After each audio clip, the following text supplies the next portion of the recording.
Au premier regard, cette ambiance peut sembler familière dans les Landes de Gascogne.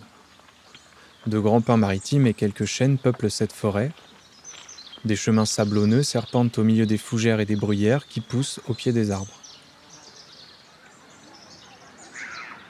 Un grand plan d'eau apparaît comme une lagune ou un étang côtier, avec ses embarcations, ses parasols et ses cris d'enfants qui jouent sur la plage. Pourtant, quelques indices témoignent de la singularité de cet espace. La topographie d'abord, avec ses changements chaotiques, ses bosses, ses creux qui rythment le parcours. L'aspect irrégulier du sol se retrouve aussi dans l'eau et on observe une multitude de variations qui strient les berges. Ces zébrures, surtout lisibles depuis le ciel, s'étirent jusqu'à former de nombreux îlots rectilignes dispersés sur l'étang. Plus surprenant, on distingue des pins immergés dont certaines cimes pointent à la surface. Leur présence est le signe d'une arrivée assez récente de l'eau, venue combler les creux qui forment à présent les lacs. Ce jeune paysage lacustre n'a pas toujours eu ni la forme ni l'attrait qu'on lui donne aujourd'hui.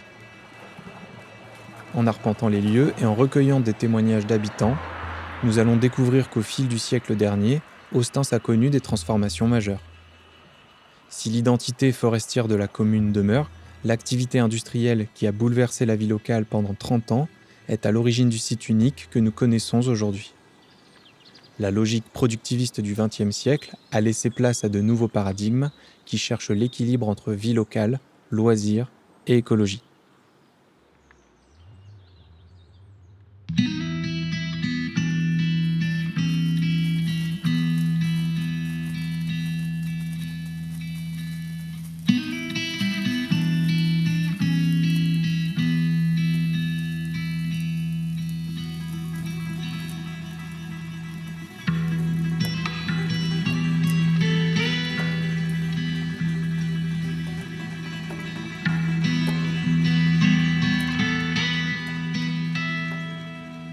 Pour comprendre les évolutions qui ont marqué Ostens, un retour à la fin du XIXe siècle s'impose.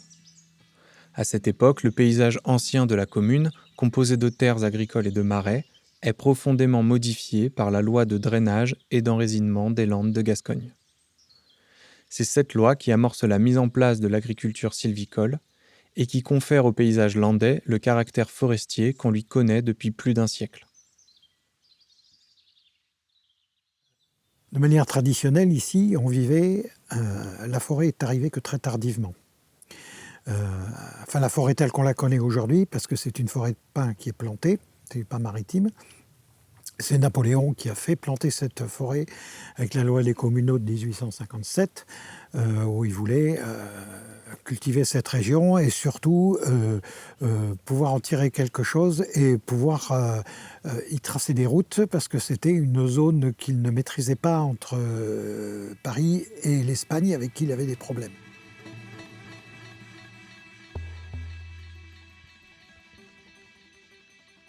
Il faut dire que Ostens, comme beaucoup de villages d'ailleurs ruraux de ce secteur-là, c'était des agriculteurs, c'était toujours des grandes familles, des fois 10 gosses, etc. Et tout le monde travaillait au champ.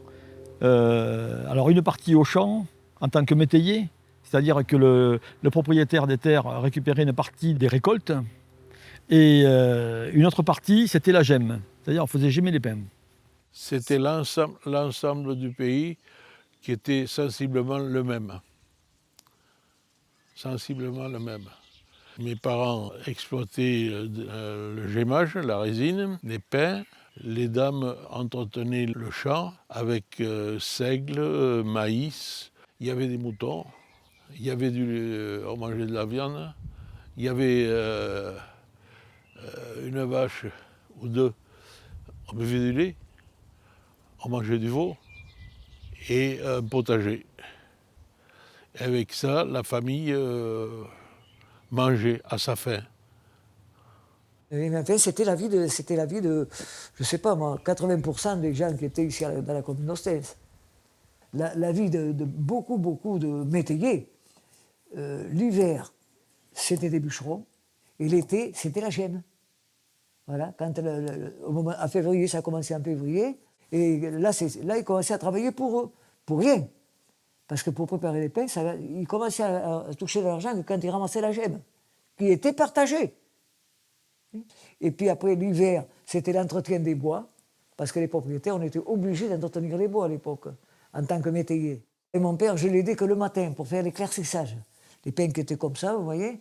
Alors j'allais l'aider à les foutre par terre au passe-partout, pendant 1h30, 2 heures. Et après lui, c'était pris une grande scie avec un arc, et puis il les coupait à la longueur, quoi. Il les coupait, il les ébranchait, et puis il les mettait en tas pour les sortir après avec la mule et la charrette, quoi. Et ça, il le portait ici, à la gare. Ça, c'était pour le papier, facture. Mais il en partait, c'était tous les jours, il partait passer du bois, là. C'était une des industries les plus payantes, si on peut dire. Et après la guerre de 14, il y a une récession économique assez terrible. Et avec l'aide des États-Unis, pour essayer de faire front à l'Allemagne et à la Russie, parce qu'ils en avaient peur du communisme, ils ont boosté la demande énergétique. Ils cherchaient du pétrole partout. Et Schlumberger, avec la compagnie des pétroles, cherchait du pétrole ici et a trouvé en 1928 le gisement de lignite d'Arjusan. Donc ils ont commencé à monter un projet pour l'exploiter très rapidement, comme combustible, comme du charbon, pour faire de l'électricité. Il y avait vraiment une concentration importante et en fait à faible profondeur de cette matière qu'on appelle le lignite, qui est un charbon végétal qui peut s'apparenter à la tourbe en fait. Donc voilà, ce charbon végétal était utilisé dans l'industrie. Et puis notamment dans l'industrie de chauffage, donc, et puis pour faire fonctionner la centrale électrique d'Ostens. Donc voilà, c'était une matière première qui était utilisée. Ça, on ne le retrouvait pas, il n'y avait pas de gisement de lignite partout. Il y en avait un peu à d'autres endroits qui ont pu être exploités aussi, mais c'était moins commun sur le territoire. Et puis, en février 29, a été trouvé le gisement d'Ostens, parce qu'ils continuaient à prospecter dans les Landes, et ils ont trouvé le gisement d'Ostens, qui est plus petit, plus facile à exploiter, plus près de la surface et surtout plus près de Bordeaux pour l'exploitation du produit fini, c'est-à-dire de l'électricité. Et donc, il sera plus rentable. Il va servir de banc d'essai avant d'attaquer Mort 5, qui avait la même épaisseur de lignite, mais pour une couche de 10 fois ou 20 fois supérieure, parce que je crois qu'ici, c'était entre 1 et 5 mètres de profondeur. Et là-bas, on était entre 30 et 40 mètres de profondeur. Voilà. Et donc, on a commencé par exploiter Ostens.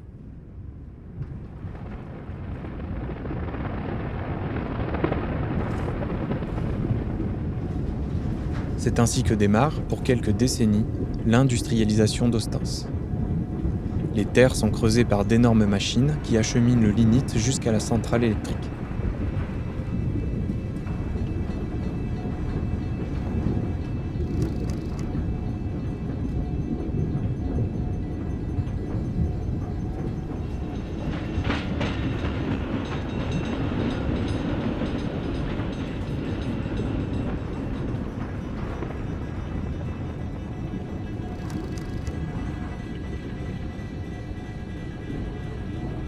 Le dessin des excavations, avec sa forme typique d'éventail vu du ciel, donne un nouveau visage aux alentours de la ville.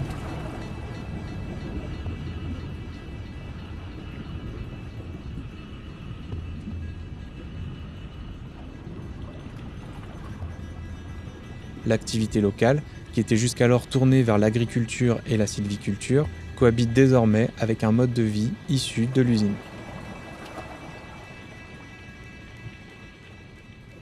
Donc, lorsque la centrale est arrivée, et en même temps, c'était le début de la chute de l'exploitation des pins, et puis de ce fonctionnement de métayer, c'était, comment dire, avoir une entreprise comme celle-là qui générait quand même pas mal d'emplois, était quand même très intéressant pour la commune, puisqu'elle a commencé à se développer, le centre-bourg s'est développé à partir de là, quoi. D'abord par la cité EDF qui s'est créée là-bas, et puis quelques maisons qui ont commencé à se construire autour du centre-bourg. Alors qu'avant, il y avait très peu de monde dans le bourg, et tout le monde vivait plutôt dans les quartiers où ils avaient leur exploitation autour, quoi.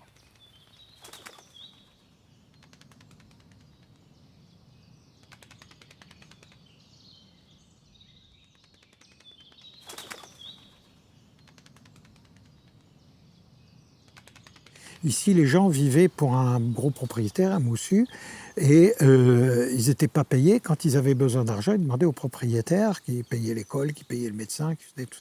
Et là, tous les 15 jours, celui qui travaillait à l'usine avait son argent à lui, et personne ne pouvait en disposer ou lui dire de quoi en faire. Et puis, donc, ce qui veut dire ceux qui travaillaient à l'usine, à l'époque, c'était Minella, c'était pas EDF. Et Minella était très familiale, et donc il y avait une assistante sociale, il y avait tout ça. On a monté des bains-douches, on a monté des laveries, on a aussi appris des choses de l'hygiène et des choses comme ça. On a aussi appris à travailler sur les problèmes de consommation d'alcool ou de nourriture, des choses qui étaient complètement inconnues ici. Et effectivement, les gens sont arrivés avec des nouvelles modes vestimentaires, de loisirs, de musique et autres, jusque dans les fermes, et ça a posé des problèmes générationnels qui se sont un peu aplanis, d'après les témoignages que j'ai, par l'école, parce que pour les enfants, c'était naturel ce brassage. Voilà. Bien sûr, la plupart de ces gémeurs ont trouvé quelque chose d'intéressant à aller travailler à la centrale, en particulier plutôt à la mine puisqu'il fallait quand même beaucoup de monde pour exploiter cette mine, parce que c'était mieux payé, d'une part. Et il faut dire qu'en 1946, sur 46, c'était Minella qui exploitait, et ensuite, ça a été nationalisé. Et le fait de passer EDF, il y avait déjà un statut qui était très intéressant, et de plus, bien payé. Donc, c'était la panacée quand même pour le secteur. C'était aussi une époque où il y avait un brassage à la fois culturel et social, c'est-à-dire qu'il y avait des hôtels, des restaurants, il y avait des gens qui passaient, il y avait, voilà, et donc il y avait une vie presque citadine, hein, plus que villageoise, hein, qui commençait à s'installer, quoi. L'usine a employé jusqu'à 400 personnes. Voilà, et donc plus les petites entreprises qui travaillaient pour l'usine, les muletiers qui transportaient le matériel, la tuilerie qui fabriquait des tuiles et des briques pour refaire l'usine, ou refaire des maisons d'habitation. Enfin voilà, il y avait tout un commerce. Mais j'ai eu des témoignages, et j'ai trouvé aussi dans le registre des délibérations. On se plaignait des fumées par vent d'est, hein, puisqu'on l'usine était à l'est. Et on ne pouvait même plus mettre le linge dehors, la poussière sur les meubles, et puis dans les poumons. Hein. Voilà, il y a beaucoup de soufre dans le lignite, et il n'y avait pas de filtre. Donc ça a causé des maladies. Voilà. Mais les fumées n'étaient pas du tout traitées comme aujourd'hui. Ça rejetait donc des poussières de combustion qui se déposaient un peu partout. Il y avait des greniers. Moi, j'ai encore des gens qui m'ont dit, il y a très peu de temps, qu'en refaisant le grenier, ils avaient trouvé une couche de rejet comme ça, quoi, hein, de poussière, hein, de lignite. L'exploitation s'est arrêtée. La cause officielle, c'était l'extinction du gisement qui était exploité. Il n'y avait plus de lignite. En fait, il restait des tâches qui étaient assez disparates et de petites quantités. Et le paysage était... il y avait ces rejets de terre que l'on devine encore aujourd'hui, et encore mieux en image d'avion ou satellite. Et il n'y avait pas un seul arbre dessus, pas un seul. Il y a eu effectivement une période très importante, et il y a eu en finale, après 32 ans, je crois, de bons et loyaux services, l'usine est partie ailleurs. Et laissant une commune désemparée qui avait perdu un mode de vie originel, qui commençait à s'adapter à un mode de vie industriel. Et donc, là, ça n'a pas été pendant quelques décennies. Quand l'usine a fermé, ça a été une chute spectaculaire de population, quoi, plus de 40%. Jusqu'en 1963, Ostens a vécu à plein régime sur cette exploitation. Et bien sûr, il y a eu une chute vertigineuse après 1963, puisque là, tout le monde était parti, donc les commerçants, etc., tout le monde avait du mal à survivre après ce choc. L'arrêt de la centrale a donc laissé des marques profondes à Ostens. Dans les esprits d'abord, car l'essor de la ville, qui reposait depuis peu sur la production d'énergie, s'est brutalement stoppé. Mais aussi dans le paysage, en laissant ces immenses excavations ouvertes et sans vie.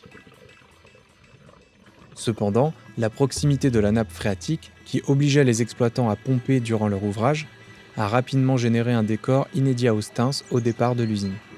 L'eau qui remonta naturellement recouvrit ce paysage désertique et lui offrit un nouvel attrait. Et il a fallu les années 70-80 pour que le département rachète donc le domaine, commence à l'aménager, et en particulier le lac de Bousquet. Le site sur le secteur d'Ostens a été prisé pour l'activité récréative, puisqu'il y a eu l'installation de la plage, du sable a été rapporté pour créer ces 2 plages. Donc d'abord, ça a été un lieu récréatif pour les Girondins, pour les vacances, pour le week-end, un site de vacances vraiment. Et ensuite, je pense que la réflexion sur la préservation des milieux est venue ensuite. Il y a un schéma départemental qui a été écrit, donc ça a pris encore, je dirais, au moins une dizaine d'années pour qu'il y ait quelque chose de bien construit qui se mette en place sur la gestion des espaces naturels. Et les Bordelais, en particulier, ont commencé à venir avec leur famille parce que c'était pratique pour les enfants. Bon, le village s'en est relevé que doucement, quoi, hein. Pendant des années, il y avait 700 habitants, ça n'a pas été, il faut dire, la panacée. Il y avait très peu de monde à l'école, etc. Et puis il y a la période, disons, des premiers lotissements qui ont emmené du monde de l'extérieur et qui ont redonné un petit peu vie à ce village. Aujourd'hui, nous sommes à 1500 habitants. Bon, nous allons passer assez vite à 1750, mais on n'ira pas au-delà de 2000, c'est sûr. Ça reste un village rural où il fait encore bon vivre et voilà, on a un cadre de vie assez exceptionnel. On a le lac, bien sûr, cet écrin de verdure qui est autour, les pistes de VTT, et puis au-delà de ça, il y a l'océan pas loin. Bon, voilà. Ce qui attire déjà beaucoup, parce qu'on a la proximité de la métropole, mais ce n'est pas le seul avantage qu'il y a, c'est aussi ce cadre de vie qui est exceptionnel. Quelqu'un ici qui m'a dit que quand il était gamin, il habitait Bordeaux, et il venait avec ses parents, ils allaient voir leurs grands-parents qui étaient à Bayonne ou dans le sud d'Axe, je ne sais plus. Et il disait, je connaissais Ostens, c'était l'endroit le plus pollué que j'avais jamais vu, c'était le plus pollué de Gironde. Et il disait, je n'habiterai jamais à Ostens. Aujourd'hui, il est retraité à Ostens parce que c'est l'endroit où il y a la meilleure qualité de vie. Qu'on le veuille ou non, l'homme a ses intentions, ses pouvoirs, ses façons de faire, mais la nature, elle reprend toujours ses droits. Ça, c'est quelque chose d'immuable pour moi.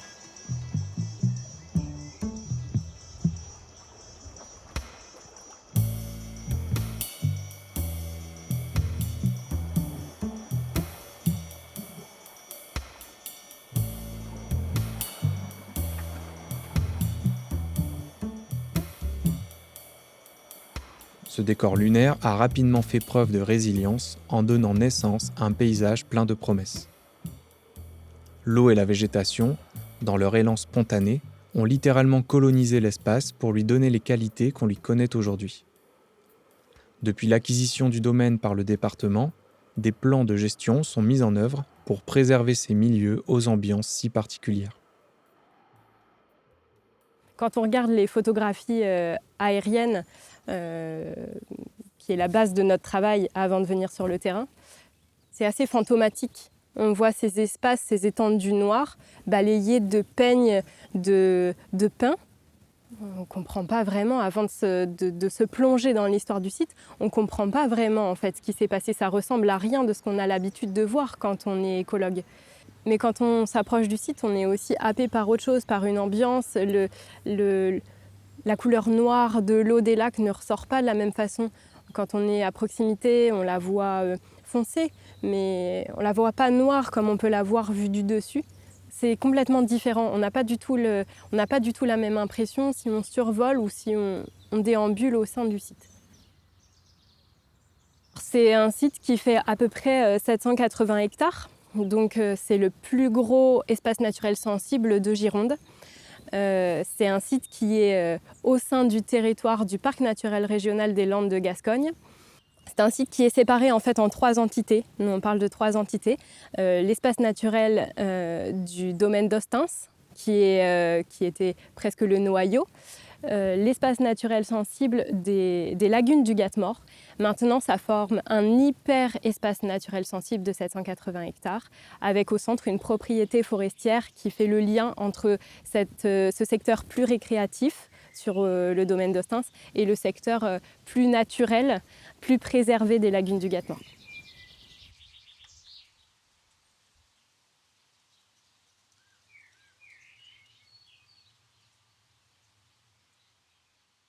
Au niveau des excavations, on va avoir des végétations qui sont très particulières. À partir du moment où on va avoir ces excavations un peu profondes avec la nappe qui va remonter, et puis ce lignite qui est encore présent, on va avoir des formations de landes avec des bruyères qui sont caractéristiques, la bruyère à 4 angles, la bruyère ciliée. Donc on a vraiment des végétations particulières. Et puis sur des zones où le niveau de l'eau va baisser très largement en été et puis remonter en hiver, on va aussi avoir des végétations particulières avec la drosera, une petite plante carnivore, avec des petites mousses qui sont très caractéristiques, des sphènes, ces petites mousses en étoile. Donc oui, on va avoir des végétations qui seront très caractéristiques de ces zones d'excavation.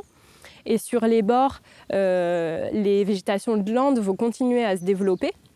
Et puis les boisements de pins, les boisements pionniers avec le bouleau qui se reconnaît bien avec son tronc blanc. Donc les végétations vont être bien visibles et s'étager en fonction de la profondeur tout au long du profil des excavations. Ça reste un des sites phares sur le territoire du parc, comme ça l'est sur le grand territoire de la Gironde.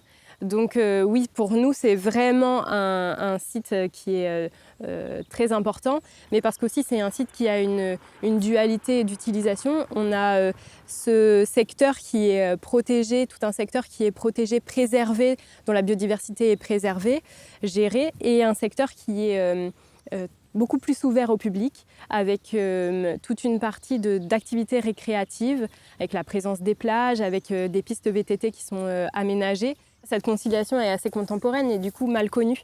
Donc c'est vraiment le sujet sur lequel il faut arriver à communiquer et il faut arriver à montrer aux gens qui viennent sur le site la beauté et la richesse de cet espace qu'ils connaissent avant tout en général pour les activités de baignade, pour les promenades sur le site, les balades en VTT. Du passé traumatisant causé par l'exploitation du lignite, il ne reste que quelques discrets indices dans le paysage. Le domaine d'Ostens a su trouver l'inspiration dans une nature tenace pour se relever, livrant maintenant aux promeneurs l'image d'un lieu apaisé et harmonieux. Aux enjeux de production industrielle des années 1950 se succèdent aujourd'hui de nouveaux enjeux, plus en accord avec les préoccupations environnementales et sociétales contemporaines. En s'appuyant sur la richesse écologique et paysagère, mais aussi sur le potentiel du site pour les loisirs et la culture, les gestionnaires cherchent à réconcilier les pratiques et les milieux et à faire cohabiter une diversité d'espaces et d'usages dans le respect du site. Au cœur de ces démarches, l'arbre est un marqueur des évolutions paysagères et de l'histoire d'Ostens. S'il est une figure patrimoniale, il est aussi le symbole d'un rapport bienveillant de l'homme envers le vivant.